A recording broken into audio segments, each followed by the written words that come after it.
So we will now... Oh shit. Oh well. We'll now go to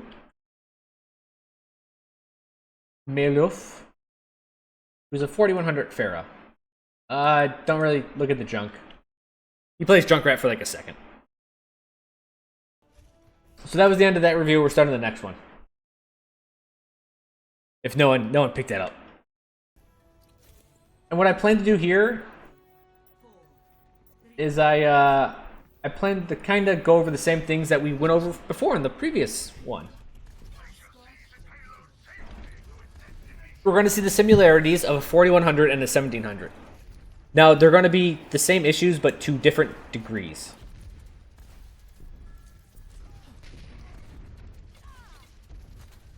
So Pharah is just, taking a beating, as soldiers normally do, right?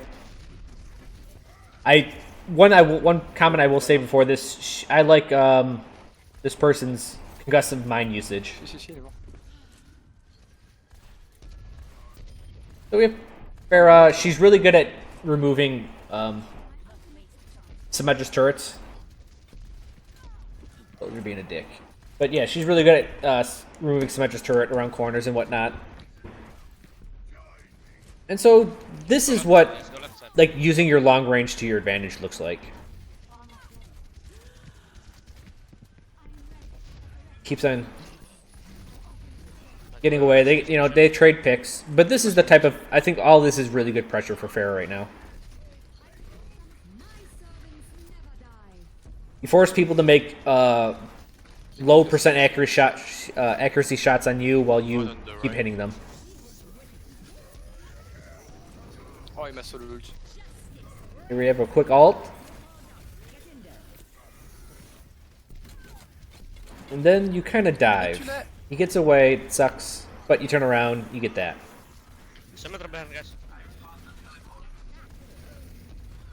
Oh, mais le payload, il a pas avancé pendant tout ce temps. Oh, she didn't die. And now, here we have now it's very minimal. Oh yeah, this damn thing you can't hit left and right on. Now look what happens with Pharah. She dives in, and she does get one kill. They do get the second kill.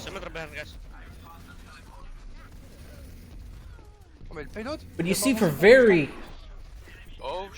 a couple times. Let's go back. She is in the middle of everything, which I would say is a less than advantageous position to be in, even with Ana ult. So she's in here. So Pharah, we'll just say she's right here. Here, there's a second guy in here. Soldier was over here, and then these two got killed. So yeah, we did get rid of these variables, but you're still getting left and right attacks.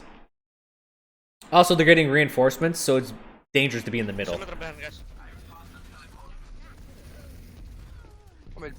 Now his team gets cleaned up. Yeah, and there is no payload. Everyone forgot about the payload, which is kind of funny. And you get cleaned up. So that's a very minute version of getting stuck between them and the reinforcements, right? It's still that improper positioning. So you're putting yourself in no man's land. Now, it's very minute. It's a lot smaller on the scale, but it's still the same issue. So they regained all that ground again. Payload wasn't pushed. They pretty much got to do everything they did again.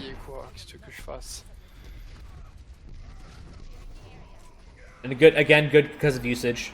Forces the Reinhardt to commit. Make him punish. If you punish them, everyone gets killed. Mercy there was a good revive, and you with a pretty stellar kill there. So someone has to push the payload. Jeez.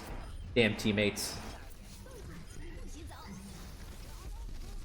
And so right there, now you should start feeling uneasy. Right? A lot of teammates died. A lot of enemies died. So yeah, get down to the ground, get behind the Reinhardt shield, because supports are coming. And now here's better. Here's a better position So notice how Pharah is now using this wall to her advantage.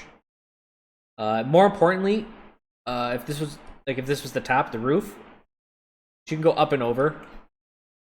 This is really strong positioning right here from Pharah. Right, you're holding a side instead of being in the middle. Right there's that height advantage that she used. Bernard, you need to counter pin. And then what we talked about before happens again. She's in the middle. So if we have let's say I'm drawing a top-down view now. Here's the staircase. Here's the main building. There's the archway. Right? This is where Pharah's at. This is where that Symmetra they just killed. Reinforcements are coming this way and this way. Where did she get killed from? Behind again. Right? Because you're in the center. You need to counter pin. Yeah, but I don't play Rihanna.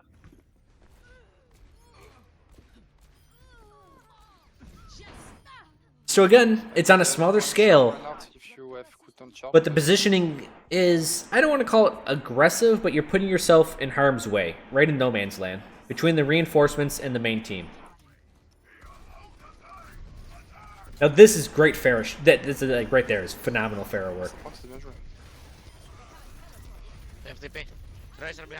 And you could have been doing this to the Symmetra while you're holding that same left side before, but you went in on the Symmetra, right? You did the same thing the Junkrat in the prior video was doing. And you engaged close range when maybe you didn't really need to. And so you kind of get lucky. They get teleporters, they get reinforcements, but they couldn't get to the payload in time, so you get the payload. I like this. This is good. You're pushing up. And you start making the high ground just a poor place for them to be at. Now there's a Widow to your right now. Yep. Zarya gets you with the bubble. You make it out. I like that aggression. That right there is good aggression. I move the mouse. You decide to give the Widow some shit, which is good. And here again, great use of Concussive Blast. Not only does the Reinhardt force to commit, but the Ana is also forced to commit because of this, which in turn brings the rest of the team around. And you take full advantage of this. Be careful of your height. I always think of Icarus when playing Pharah. The higher you fly, the better chance of your wings melting. And that's just a thing with Pharah, is the higher you fly, the better chance anyone has of hitting you. You just become more vulnerable. You have less things to hide behind. The easier people can see you. So you find someone called it out. They said, shield gen's left side. You find it. Perfect.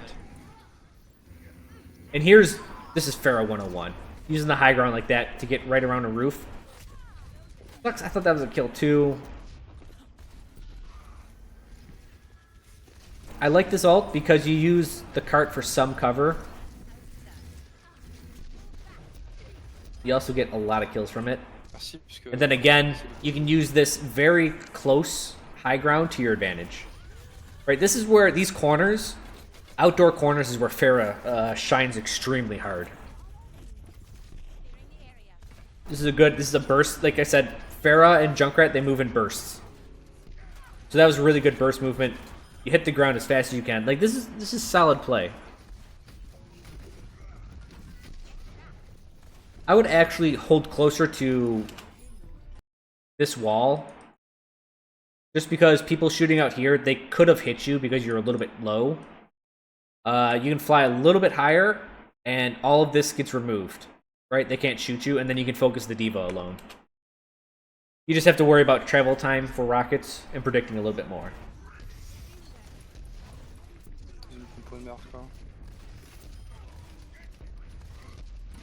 You get some aggressive plays, but you know, you hit the hit scan. With the hit scan out, you can be a little bit more aggressive. The soldier's really far back, and then you start holding the high ground. This is great, right? Pharah has the best vertical mobility in the game. Use it to secure high ground, or at least, so yeah. I just want to make note of this. Yes, this high ground was taken from them, right? Tracers right here, soldiers over here a little bit. But they had to get shot to go through it, right? It took them extra time, extra effort to get up here. And that's kind of what you do. And it's really nice that you, whoa, zoom in, that you kind of gave up the high ground. You didn't forcefully hold it. You're just like, all right, you got it now. I'll just, fuck it. I'll be down here. Like, you win, guys. But that soldier you hurt, you finished him off there. Tactical visor's coming through, and you're just searching. Now this, he did. What? Those are good shots. He just 3-shot your ass. But you got a mercy. And this last part right here is fucking exquisite. This is Pharah's strongest place. Again, here's the doorway. No one can see her. No one can shoot her. No one inside has any chance of doing shit to her. And what do? Fucking rain justice on him. You stay up here. You don't even have to go to the card at this point. If you just stayed above, right here, it works. And also, that's funny because of blast. Putain. Oh, tu t'occupes de tout ce qu'il y a en bas. So, first of all, thank you for cutting out. Look, there's no downtime, guys. This guy, Maleouf, thank you. He edited the video for me. Now he plays Junkrat here. And now this is a discussion point on Dorado. Nothing to do with Junkrat, nothing to do with Pharah, just a discussion point. When do you give up this high ground? The more and more I play Dorado, the more I don't even like being here. I will take a couple shots from here, and then I'll just fall down immediately. There's just too much risk. One, you can see people go this way if they're flanking to the far side. But if they take the lower route, it's difficult to see them. Like if someone's just like jetting across here, you'll see them. But the low route's a little bit difficult to see. If you are back here in the corner, you can hear them through the wall. But also right now, you can't see anyone get to the point. And we'll see why this is important. Because... like that's a good Genji pick. Nice. But you'll hear in comms. Where's it at? Tracer can't heal. Tracer. So what happened while everyone was fucking around up there is there's a Tracer behind the lines now. Tracer is there somewhere behind. And now they have to deal with the Tracer. Hog slipping. Oh, hog low. So this is great. You're putting pressure on front. But you still got a Tracer behind you. That's going to be annoying as shit.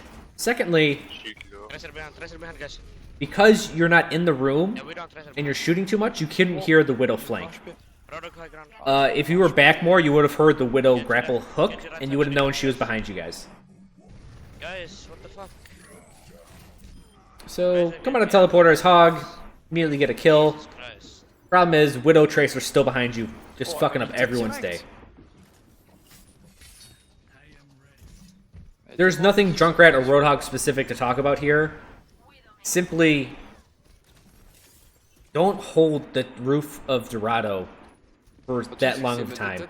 I think the advantage you get is just not good enough. A tricky team may try something risky, but if it works, and your entire point's compromised. And you want to do whatever you can to not compromise that first corner because of how defensible it is.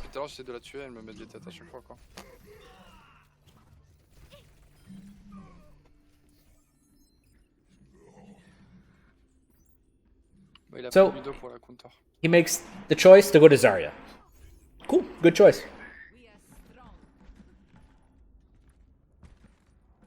I usually don't critique what classes people play, right? I just critique the strategy and tactics they use with them. Left side Widow. Left side Widow. This sucks because there's a Widow. You don't have any long-range classes, except for your Widow, who cleans her up. Yeah, let's go. You guys commit. Reinhardt gets the double ult with the Genji ult on ulted. And you push forward with the numbers advantage. This is good. This is a good play. Nice. Again, this isn't even like critiquing Zarya or the person himself. This is just like global tactics. Ils ont zéro délire en vrai. Ah si, ils A ont... little aggressive, but you're getting kills. It's okay. I wouldn't even say it's a little aggressive. I think this is the proper amount of aggression for Zarya. Just because you kind of have an escape with the bubble. Right, you only have to escape a couple feet. And since your team's being aggressive together, it works really, really well. Nice, then. Well, this is a little much, but okay. You almost paid for it, but yeah, watch that. Bien le finish. So right now, nothing much to say about Zarya play, except for a little aggressive, which isn't bad, right? On va compo le 60 je pense. Taunt a guy while you're shooting him. Yeah, yeah, yeah. And now comes the rough part. So at this point, what has happened was Reinhardt missed his ult, you messed up your ult. Well, you didn't mess it up. It got counterplayed. Roadhog forced everyone to disengage. And then there's the shield. Not only that, but you saw a couple seconds ago a Winston going up to your Widow. Most likely the Widow's going to lose that battle. Actually, she did. You can see it right here. The Widow's lost that battle. So you're down a man, and you've used up 2 ults that have gained nothing. And Zen kind of bails you out of this bad decision. Now their Reinhardt ult misses, but now comes a brawl. Edge behind. And this is why the kill feed's important. Alright, Ana killed that Winston that was giving you guys trouble. But they still have, and you'll see this, a Widow. Up top. At this point,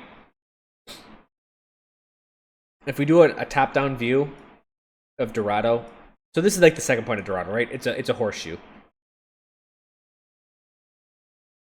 Your Reinhardt's here trying to smack this guy in the face. You're here. They got a guy here, here. If I would have to guess, there's someone right behind you. More importantly, you saw that Widow die, or the Widow kill your Ana. So there's 2 places. Either Widow's up here, or Widow's up here.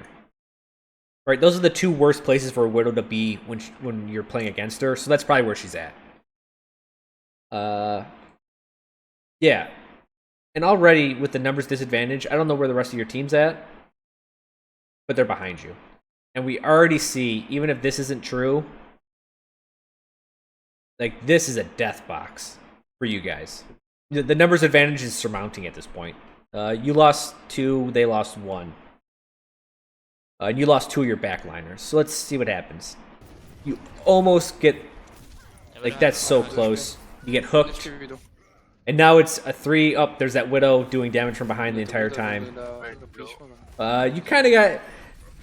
Once the Zen saved your ass, I think you guys needed to back out. You messed up 2 ults. They messed up 1 ult, but they had the numbers advantage on you, and they're crushing your high ground. Wow. And this is tactics in general.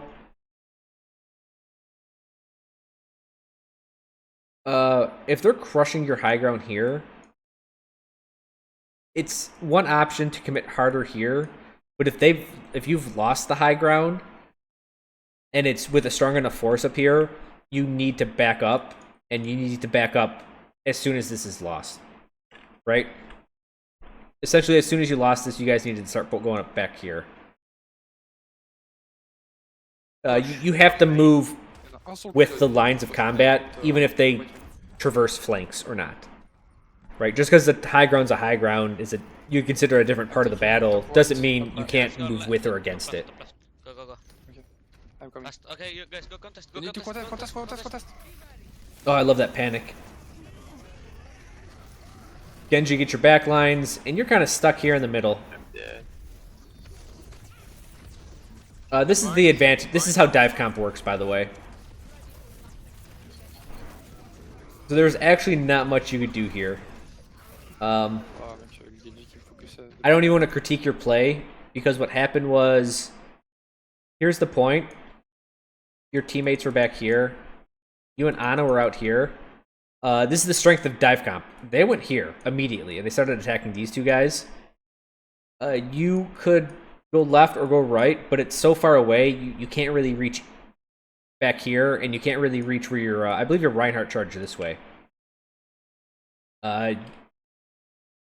This is the drawback of being a slower class. Is that they dove past you, and you had very few choices. What happened? Oh, franchement, encore une fois, c'est le dernier point qui est le plus. Like there's nothing in your toolkit that could have won that for your team. And I know you think a bubble could turn the world around, but it's gonna be tough. They had such an alt advantage on you. It was rough. And also, because you're on defense, you had to contest the point. So it's not like you could have just disengaged. Oh, tout le monde est mort, what the fuck. So good play here. Ah, bah, j'étais avec toi, c'est vrai. Tanks are good in close areas, so this is where you're good. And now this was a bit aggressive. Yeah. So this is a minor detail, but watch the kill feed. Because you'll see, like, this Genji... You saw no one else. There was just you on the point. So the only thing I would have to say here, and this is akin to what we saw with the Junkrat before do. What happened? Oh, franchement, Move back too far. Oh, je me suis fait pin. Oh, tout le monde est mort. Is that you have some range as Zarya.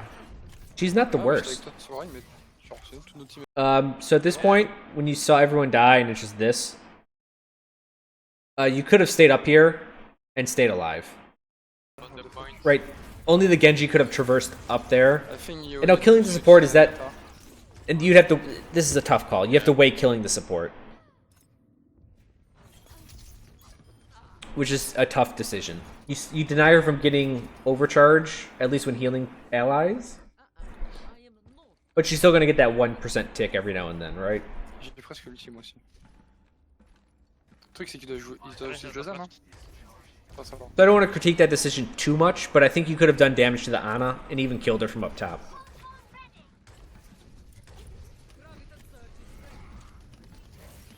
Because as Zarya, you have some range. And that was a bit aggressive, that was scary.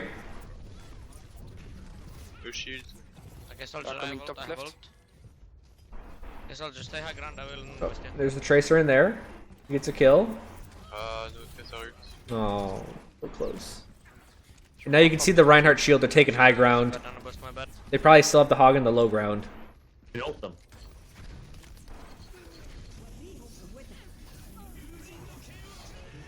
Alright, Zen's gonna deal with that. Oh, putain, il me cherche jusque là. Hello. And then you Zarya. deal with the main force. And that's beautifully done. I think you guys, that was... in the program I'm going to be reviewing today, this is really... This is a decision I have yet to come up to. But there's two things you can do. When your team is here, and the enemy team dives with an ult to attack your backline, do you A, ult back here with Zarya or Reinhardt to stop it? Or do you B, go to the rest of the team and kill them? Because if you kill the 4 here, you can easily go back and kill the Genji, even if he wipes out these 2 supports. Or whoever's diving your team, right? It's easy to come back and kill him. Or do you want to remove this threat and then attack this with all 6? And it's a 6v5 at that point. I'm really torn on the issue. I cannot figure out a correct answer. And this happens in the pro review we're going to be doing tonight like 5 or 6 times. And we see every result where we see sometimes this wins. Sometimes this wins. Sometimes they lose and everything in between. It's so situational, I can't really make like a hard and fast rule. I will say this, what I have been seeing is people save Reinhardt ult for this Genji, or whoever's diving with Nano Boost. And I believe that is exactly what happened. Your Reinhardt killed their Genji. I think he got Reinhardt ulted. Plus chaud, please. Plus chaud. Ouais, mais mec, il faut vraiment qu'il le prenne. Merci.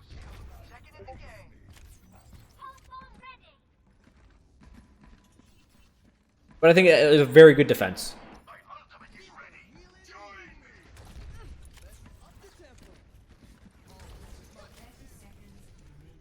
Now this is a closed-in area. Main. Yep. You can assert yourself. Si, il a un ulti lui. And this part I looked at a couple times. Reinhardt misses. And here's... You were so close to getting your ass ulted. Holy shit.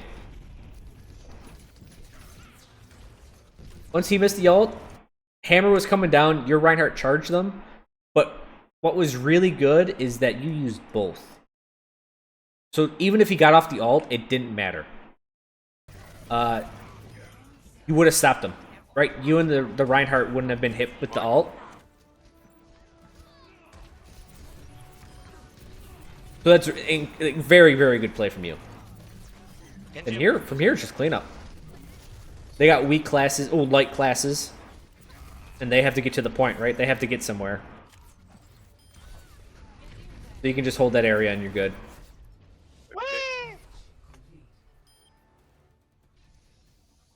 Let's go STG.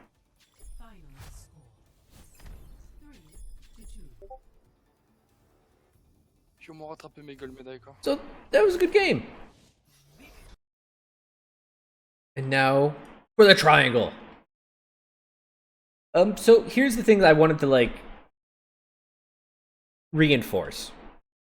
So the review we saw was the 1700 Junkrat first. And now we saw 4100 Pharah slash Zarya. Now most people would say you can't even correct these two people the same way. Because one, they're different classes, and two, they're completely different ranks. But the truth is all that changes from the low ranks to the high ranks is this air spectrum. And like the low ranks, you'll just be like super fucking off. Like at 0 to 100. We can like how bad you can mess up.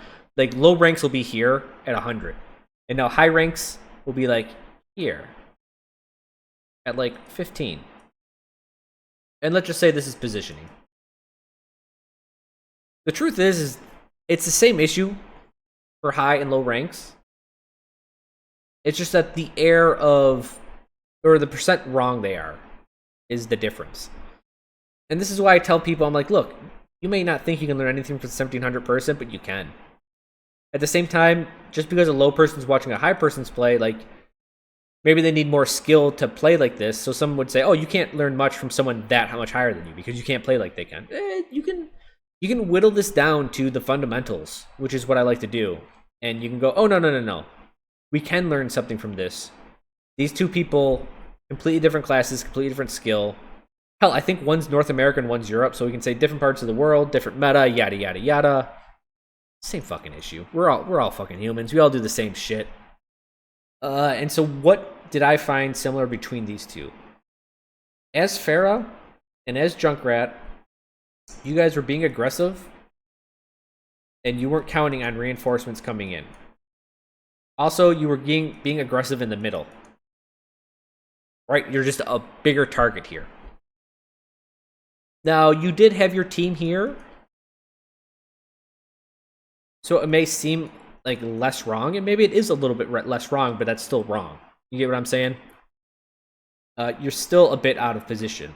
Now, if you were here on Dorado and you were higher up, like right where this building is on the left side, then you could have, like, you could still kill the Symmetra over here or still do damage to the Reinhardt over here. You still have these options available, but you've blinded yourself to these things, right? They can't shoot you, you can't shoot them.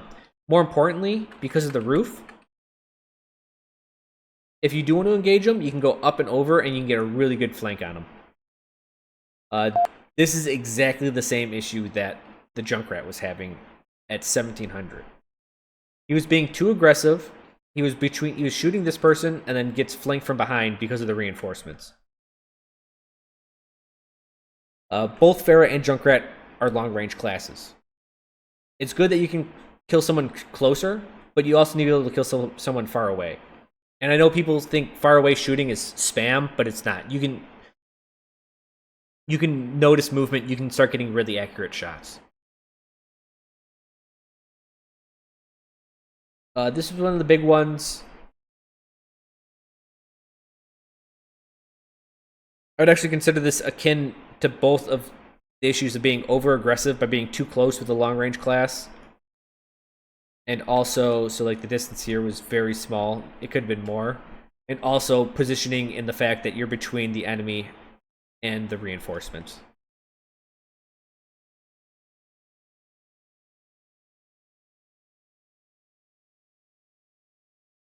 I'm trying to think what else was there similar. Well, let me write my little notepad. Did I write anything down for similarities? Oh yeah. So, what a leading result of this being in the middle,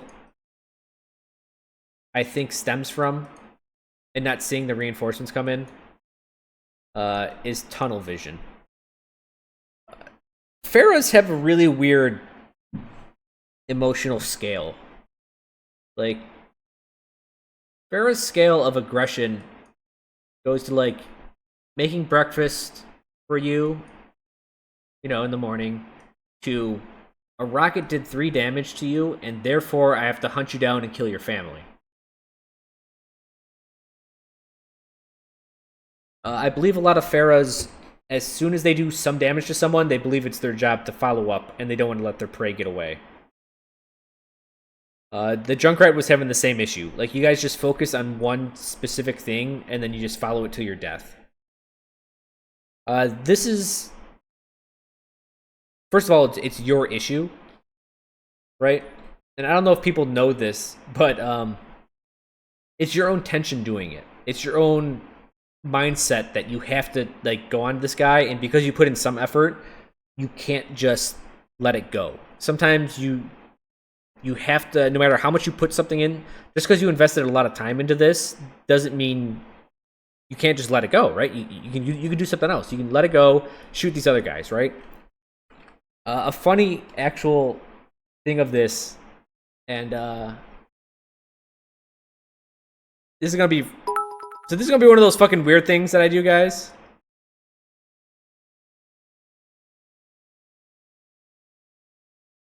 But do you people know how to catch a monkey? Anyone? Does anyone know how to catch a monkey? Today, we're gonna learn how to catch a monkey. Alright, this is funny shit. Use bananas? You're almost correct. So what they do is they see this monkey, alright? Here's a motherfucking monkey. What they do is they show him some food. They're like, hey monkey, look at this. They show him some food, and then they put this little hole, and they shove the food in here. Right? So there's food in here for this monkey to grab. Now, after this guy puts all the food in, he leaves. Alright? And these monkeys are really curious. They're like, the fuck? You just put food in there. So this guy's just chilling behind a tree, and he's like, you know what? Fuck you, monkey. Go get the food. And so what he does is he puts his hand in there. He finds the food, and he grabs it, right? This is like a reenactment of him grabbing the fucking food, right? The funny thing is at this point, because he's making a fist, he actually can't get his hand out of the hole. And because he is so focused on the food that he wanted to get, he actually can't get his hand out. What you do is you just fucking walk up and put a goddamn leash on him. This is right. This fucker's he's doomed. You just walk up, you put it on his head, and you got a monkey. And then pow, you got a fucking monkey. That's it. That's it. That's how you get a monkey. Now, what does this teach us? What does this fucking teach us about Overwatch? Guys, just because you do 3 damage on a person Or even if you did, if you put someone 1% from death, you have to give up. You have to give up your tension. You have to go, look, fuck this, I'm going somewhere else. And this isn't just Pharah. This is everything, this is shit in life. Just because you put time into it doesn't mean you have to stay on it. Learn to let go of the little Tracer as Winston. Yeah, just because Tracer has 1% health, like, don't keep committing on the Tracer. Just be like, alright, fuck it. This isn't worth my time anymore. I have to go somewhere else. This has to do with tunnel vision. You're so focused on this one thing.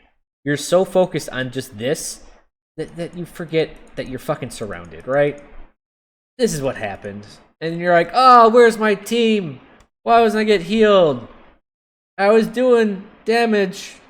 Why? What happened? Where was everyone? Fuck my team, right? That's the exact thing that happens. I know people that watch my stream regularly will know that a Pharah will shoot me once and commit way over here. Like, here's the line, right? And I'll be like, alright, I'm playing back here. And this Pharah's just like, I gotta kill the fucking Junkrat. And her team's gonna be back here. Right? And they have to overcommit for some stupid fucking reason. It's your own problem, right? It's your own tension, it's your own grasp that you will not let go of this food. Did I just get a donation for the monkeys? 10 out of 10, best review. Catch the fucking... It is, dude. Like, isn't it funny how the monkeys own tension because he won't release the food? Like, it's a perfect analogy. It's just like, let the elimination go. Find something else. First of all, DPS's first objective is to survive. To live as long as possible. That's your goddamn job. And if you have to let go of someone at 1% health, then so be it. Don't think twice of it. This applies to supports trying to save teammates too. Yes, correct. This applies to everything in life. You will see some people hold on to a project at work, and they will not let it go because of the time they put in because of it. And at a certain point, you just have to let go. Right? And it's a perfect analogy because the monkey could have just let go of the food and got out of that trap. But he wouldn't. His mind was so focused on the reward that he would not let it go, even though it costed him his life. Now he's dancing at a fucking circus. Can you believe that? He could have just let the food go, but he's at a goddamn circus now.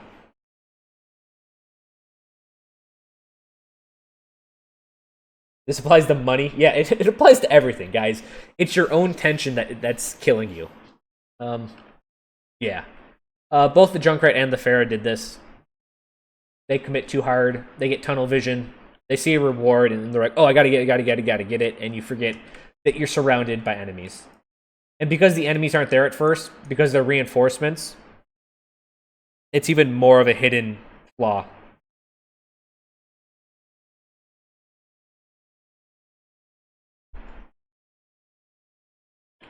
Yeah, after that tangent,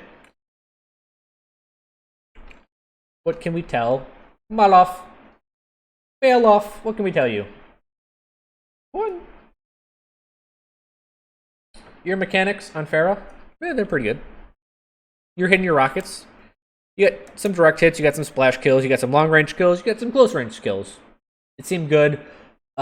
Excellent usage of concussive blast. Check plus there. Your position was a little off. You were in the middle too much. I think Pharah on Dorado, you can really use the roofs to your advantage. You started using them on the second point to a lot better success. When you started, like, there'd be a roof right here, and you're flying on this side, and you would go up and over. Whoa, mouse got in the, or keyboard got in the way of the mouse. You'd fly up and over, and you got the Widow on the other side. This is like textbook Pharah, tall building corners, which he's great at. So if you can apply this to the first point and some other things to avoid getting put in the middle, that'd be great. Also, in Overwatch, I will tell you one of my secrets. As a Junkrat, or any class I play in general, you will find me on the sides. Very rarely will you find me in the middle. If I'm in the middle, it's because there's cover, and I'm by that cover. And why do I do this? Because I want Nothing to do with over here. Or if I'm over here, I don't want anything to do with over here. And I make battle easier by shooting at very specific things. Because I take these variables out, I'm only left with one variable, maybe two. And it's a lot easier game for me. I attack through position. This is so much... People think I'm smart because like I can deal with all these complex variables. No. I just I take half the variables and I tell them to fuck off. Not only that, but if this is a point, what's good is that I will secure the right side. And from here, I will cleave left.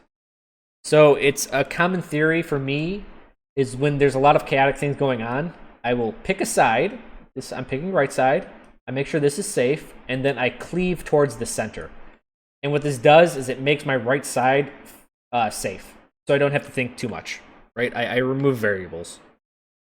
You can do this as Pharah. You can do this as any class. This is very good strategery, especially when there's like 7 or 8 things happening on the point. Right? Let me bring out some pictures. Anubis is a good example. When this point starts going to hell, and the enemy has a guy here, here, one enemy's up here, this guy's trying to flank, and then you just got a guy like up here on the high ground. And your team's like, oh shit, what do we do? Who do we attack? What's going on? What you do? You pick a side. You pick that side, you pick this side. What you do, you eliminate this, and then you attack this way. Or you eliminate this, and you attack this way. Why? Because this removes variables and puts everything on one side of combat for you. It's so much easier to deal with this. It's when there's all these threats everywhere that you start fucking up. You're like, oh god, do I go this? And they attack in the middle, and all of a sudden everyone just fucking... Everyone blasts them. Pow, pow, pow, pow, pow. That's what they want. They want you to dive right in the middle. This guy's probably going to attack your back lines when you dive in the middle. What you do is you attack the closest thing, which is one, most efficient, right? This guy's closer. I don't got to go as far. I don't receive any fall-off damage. From here, I then move that way. So you focus on one person, but at the same time you don't. What is the Three Musketeer shit, right? One for all for one. You have to treat all of the enemy as one.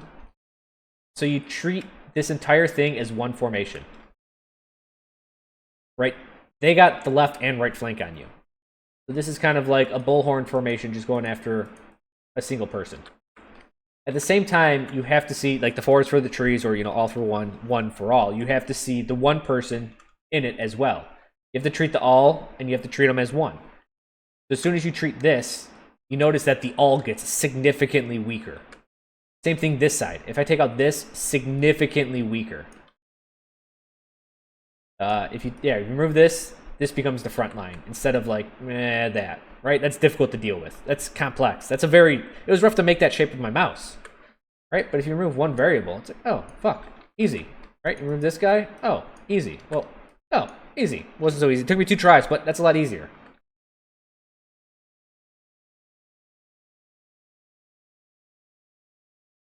So that's, yeah. Pick a side, and then, go through with it.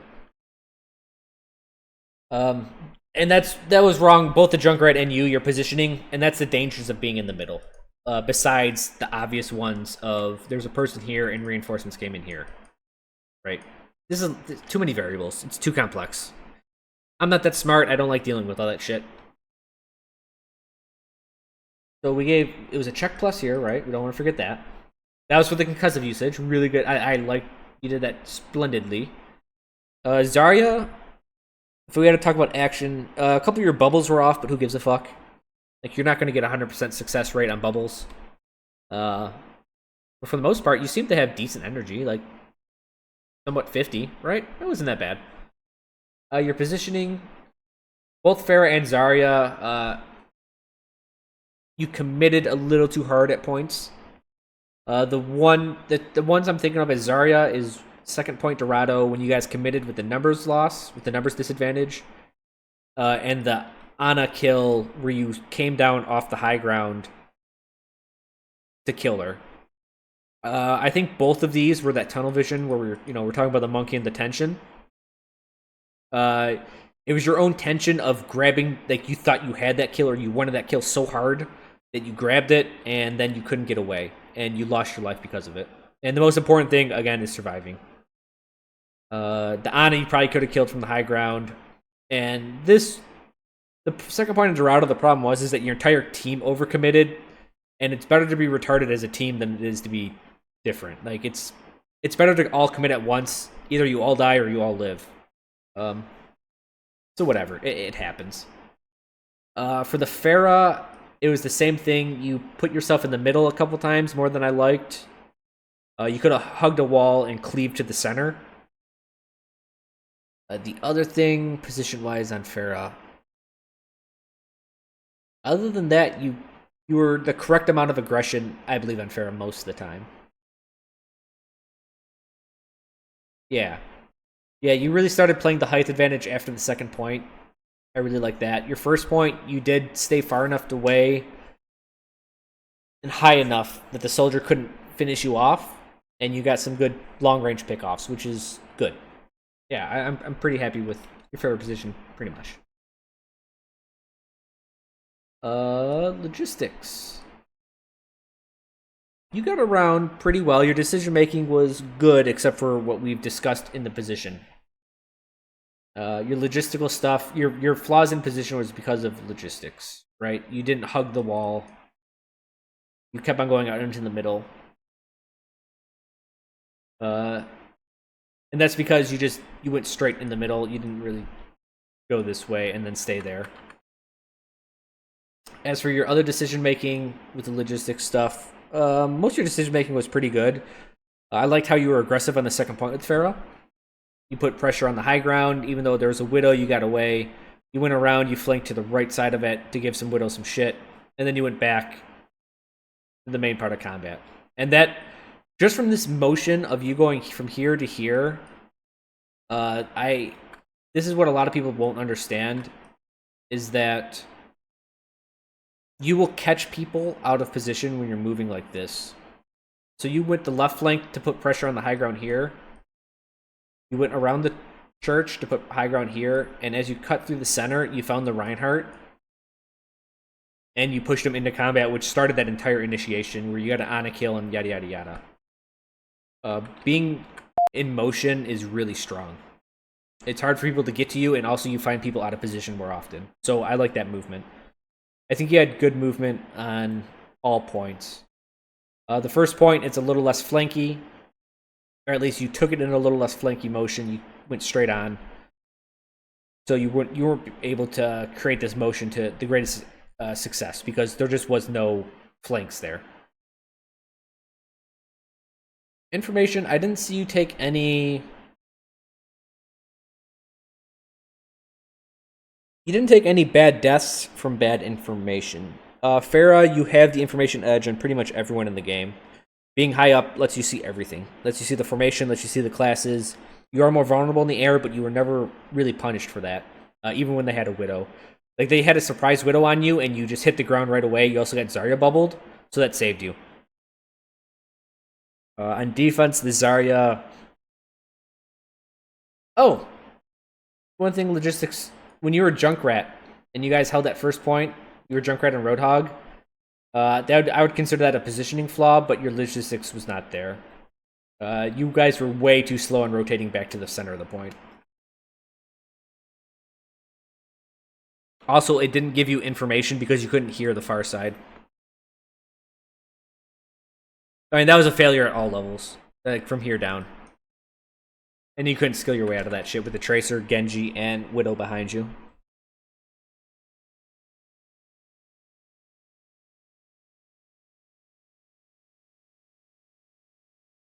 Trying to think. From there, you switch to Zarya.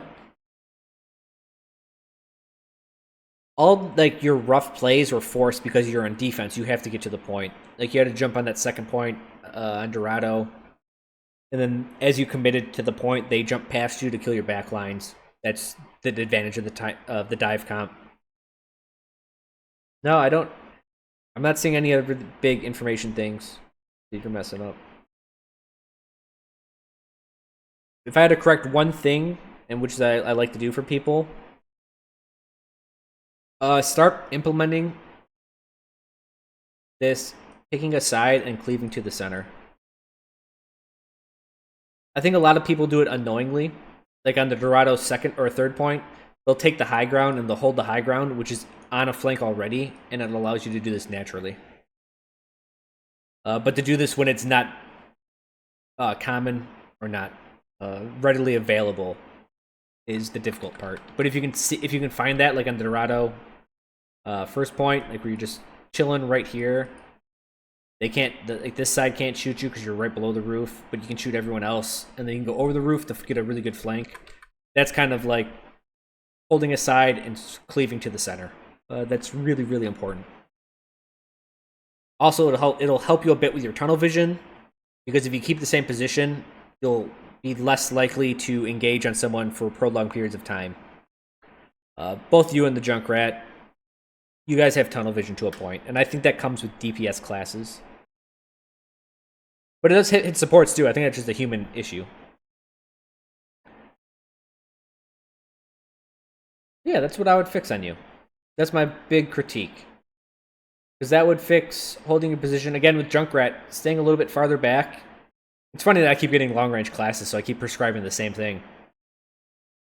It'll help you on your tunnel vision, because it's so far away, you'll naturally feel less committed to it. And also, it'll let you deal with the targets that show up closer to you right away. So as you're holding this wall, if someone comes around the corner, you can deal with them right away. But in the meantime, you can just deal with them here, right? You can provide attention where attention is needed.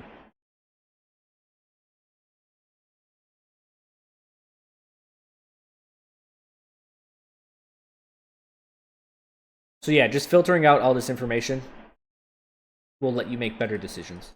And that's what I believe you'll get greater on. I think that's going to be your issue at Grandmaster and above. In fact, that's everything. I don't really consider mechanics actually part of first-person shooters. No matter what first-person shooter I played, action I think was always my least focused thing. Even with Quake and Railguns, even if you play Counter-Strike or whatever not, this is nothing. This is what everything is. At the same time, action can win.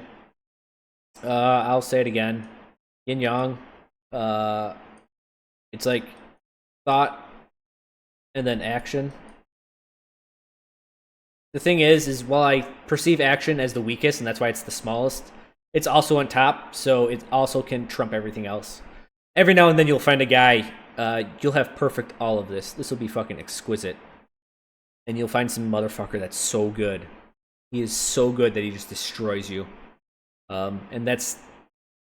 You have to respect skill as much as you respect thought. You have to use as much skill as you do thought. Also, as much as we talk about stuff, the most important thing is, can you do it or not? Like, shut the fuck up and do it.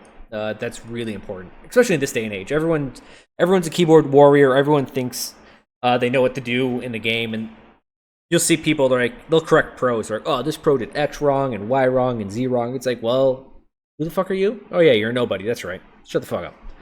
Right? I don't want to hear you if you can't do it.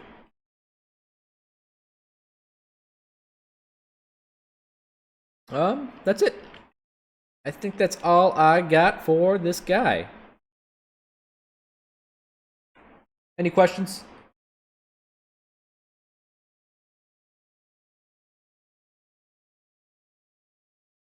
Any questions?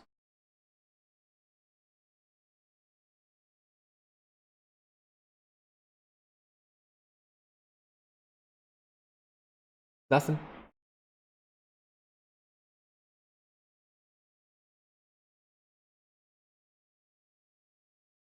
Final information is important.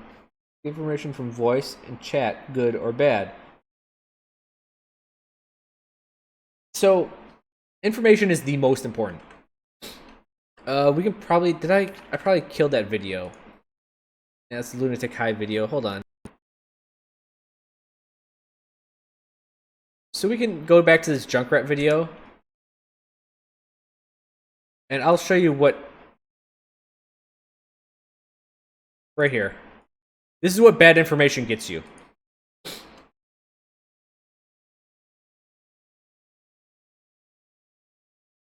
Get you fucking killed. He didn't know what was around the corner, so he jumped there blindly. And he died. You just immediately die. That's what happens with bad information. Now, I know information is important. Is getting information from voice chat good or bad? Well, that depends on the quality of voice chat. If people are just yelling at other people, then no, that's bad quality.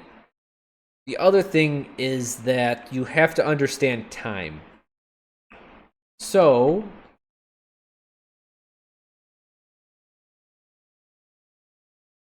if a Pharah shoots someone on the high ground, let's say, and she tells you, hey, Widow's low on the high ground.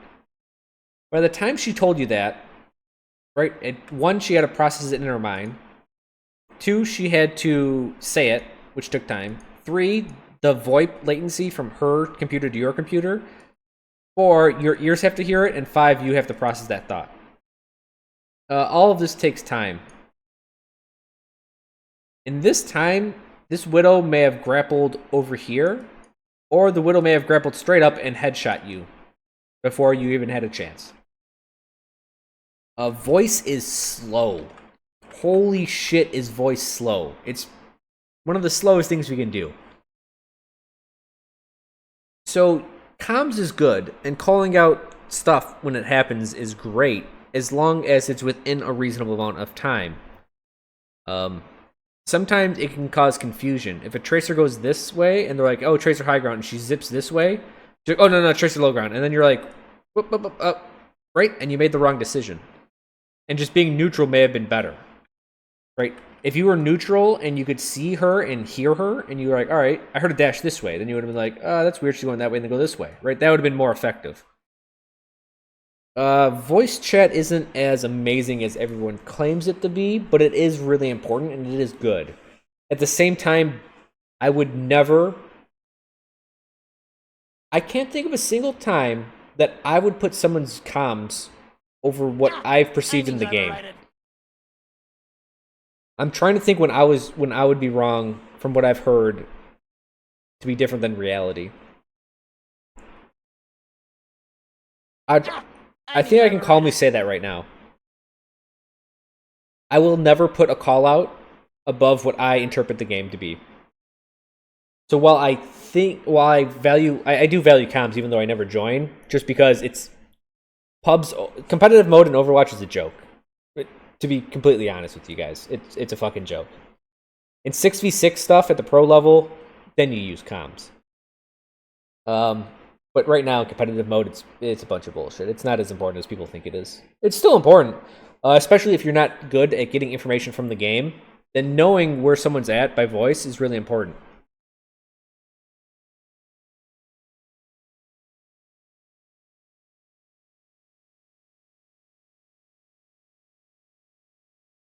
Can you talk a little bit about logistics of getting flanked? The big thing about flanking is that it takes time. Oh, goddamn zoom. If someone goes up this way, just to get around a Reinhardt shield, this takes 3-4 seconds. A smart team that's putting pressure, as soon as they realize it's a 5v6 because your guy's taking time on flanking, they can crush your 5. Be wary of really long flanks, especially like this one. And here's the thing, I'm guilty of this myself. This is a common tactic I take. And I'll attack here and here.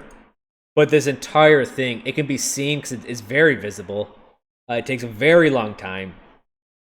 And by the time I get here, my team is probably dead or suffered loss. Goddamn Tex, get out of here.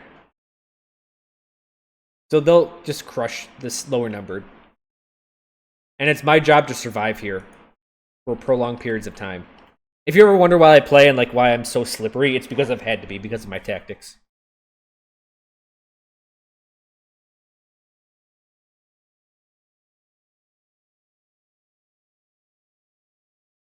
So the only logistics you really know about getting flanked, the really big ones, are it takes time, and flanking leaves someone with a lower number. I think in my last video, C9 versus I forget who. The one team calls C9's bluff. They flank with on a soldier that's ulting, but the flank took too long and they just crushed the team. And so when the flank actually happened, it was over. Didn't matter.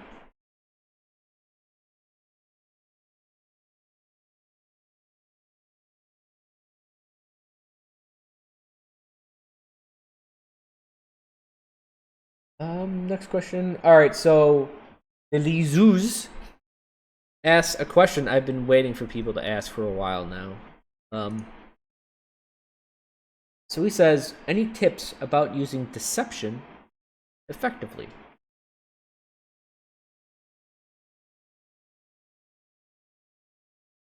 So, what people forget that this triangle exists. There's actually the dark side. That's right, people. There's the dark side. Right? So if I value information to be the most important thing, then deception is also as important. If moving to where you want to be is super important, as much as I think it is, then being able to attack, this is basically attacking by timing.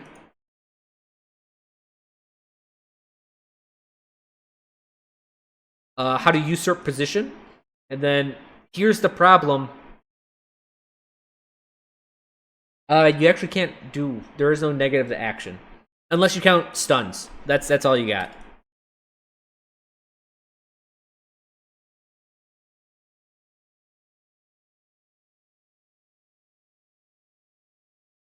The dark side of positioning would essentially be, it's like deception. It's like a false position. Essentially, you're putting someone in a hole. Negative position.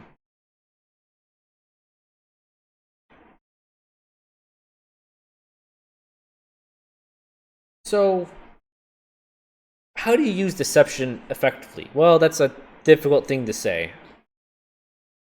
The best example I can think of is I was playing, and I don't think anyone caught this. I was playing on Lizong Station. It was the toughest map for Junkrat. It's the one with the bridge that everyone gets knocked off on by Pharah. Right, here's the point. There's that back way.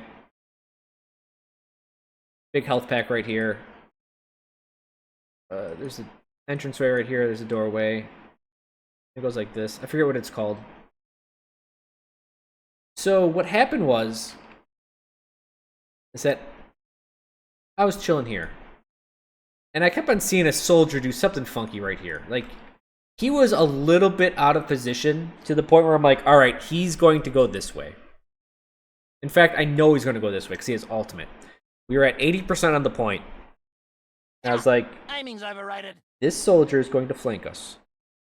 He's going to kill us. So what I did, I went over here, and I threw a trap mine down. Now, before I did this, I shot a couple grenades this way. So you'd be like, alright, the Junkrat's over here. And then I very quickly, went over here, trap mined it. I then came back, and he was still here. Timing's overrated. So what I did is I shot at him once. Well, I didn't even shoot at him once. I kind of shot at his feet once to miss him on purpose. And then I shot again over this way. And what this does is, at first he goes, the Junkrat notices me. Or the Junkrat doesn't notice me. I'm in the clear. And then I shot one at his feet after I put the mine. He's like, oh, does the guy notice me? No, probably not, because he's still shooting over here. And I kept on dealing with this. I kept on ignoring him on purpose. But like, I was watching him on my screen. Like, I saw him move this way, but I was shooting it this way. And sure enough, this motherfucker flanks, he sprints, and he sprints so fast around the corner that he hit my trap and mine, and I killed him. And he didn't get ult off. So this is deception. This is deception at the point of, like, I know what you want to do, and you know what? I'm going to make it appear that it's easy as pie for you to do what you want to do, but I'm going to have plans against you. And I do it by feigning ignorance right here, but with my shots.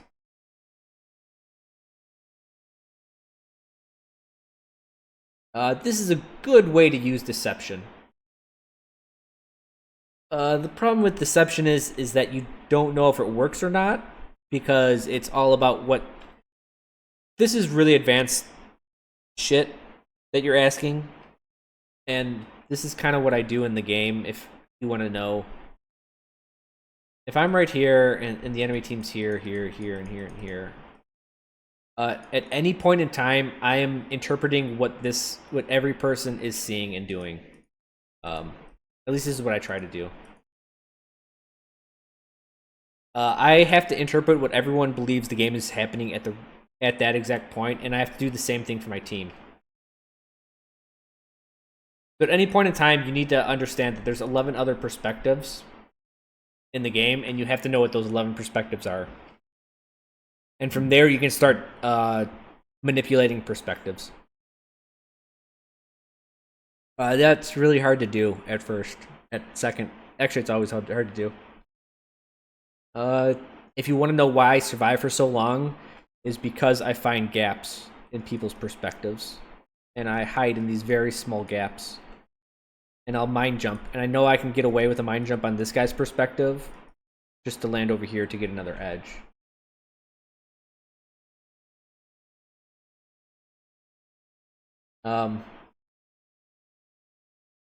Deception's very, very difficult. It's better, the easiest way to deceive someone is by hiding something and then springing it on them at the last second.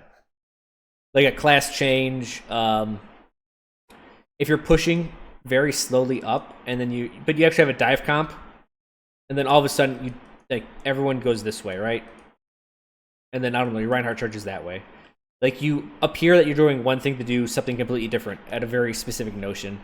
But it's hard to do, deceive through misinformation, by giving the enemy team bad information. That's quite difficult to do in Overwatch. It's not like we have spies or something where we can tell the spy something wrong and he's a double agent or some shit, you know?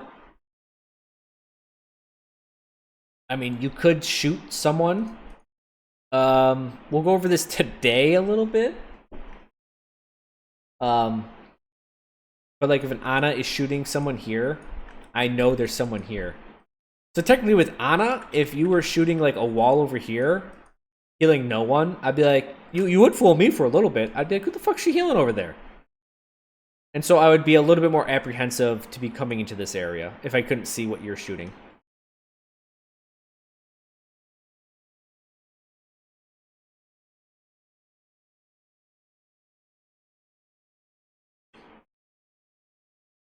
So that's very difficult to do.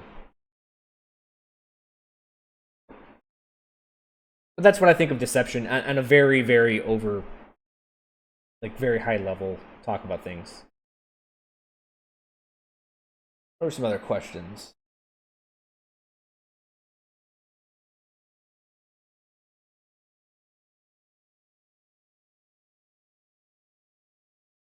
Can you give an example of position usurpation?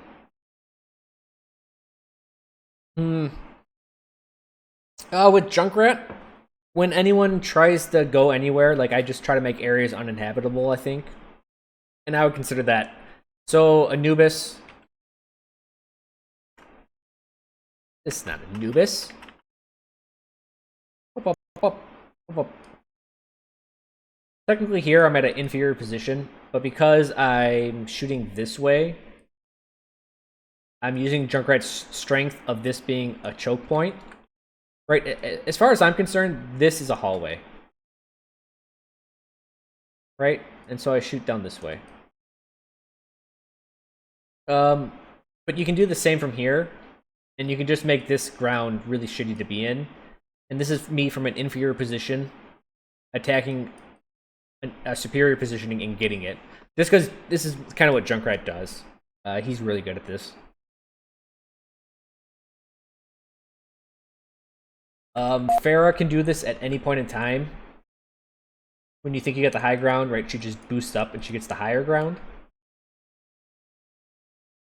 Leading a team is somewhere. So if I see a team and they're coming this way and they have two options, and then I just shoot right here. I just keep shooting right here constantly. And they're like, let's go this way. And then I shoot here constantly. And I'm essentially forcing them up this way through my actions.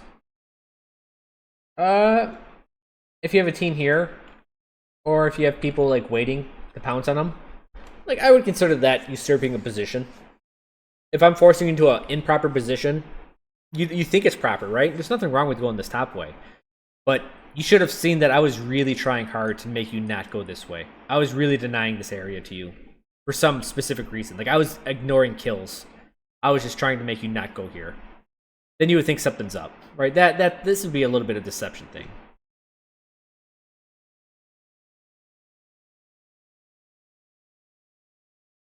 But you have to understand that all the deception stuff is difficult and you can't count on it.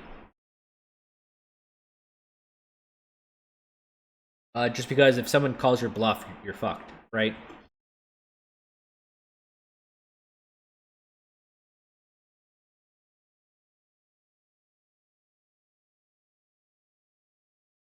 Who do you think is really weak and really strong in the meta? Ana's still the best hero in the game. I think Reaper is pretty weak right now. He's strong, but he's just weak in the meta. Actually, I think Reaper may be starting to come around. Right now, people are using dive comp, but instead of diving past the back lines, you Lucio speed boost with your 2 tanks and a Reaper, and you just kill the front lines. It's a funny thing.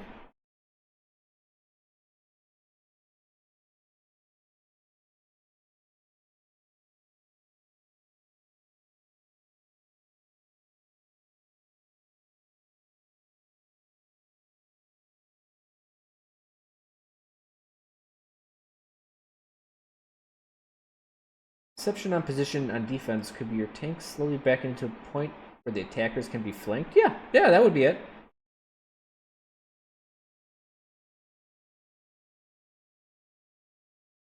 Yeah, I mean, anytime you're kind of baiting people into a bad spot would be like that, attacking through deception. That's the problem. They're like tricks, and once tricks stop working, all you have left are the fundamentals. So they're good to add in every now and then, just to keep a team thinking, but don't rely on them.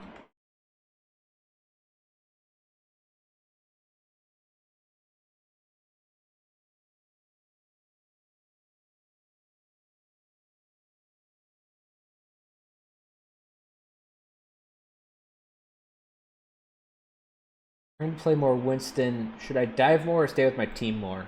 That depends on the situation, but probably the answer is dive. The problem is you need someone to dive with. It's difficult to dive alone. You can only do so much.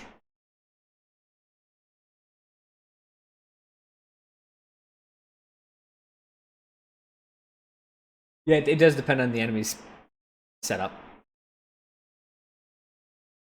We'll be seeing